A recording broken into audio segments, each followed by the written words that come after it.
Hello! Good morning, everyone. Are you familiar with this kind of bird? Kingfisher.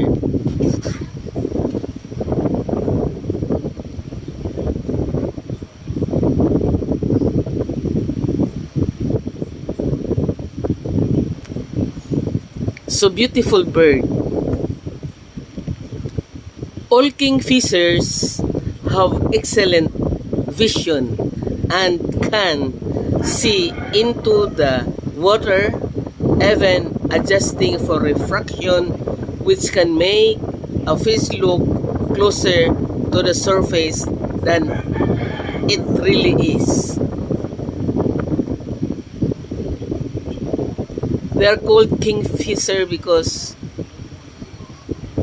they are good fish in fishing fish in the ocean.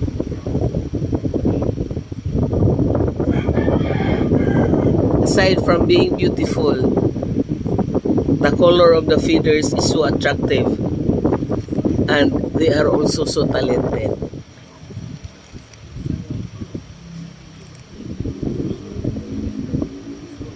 This is so cute bird, kingfisher. Thank you, guys.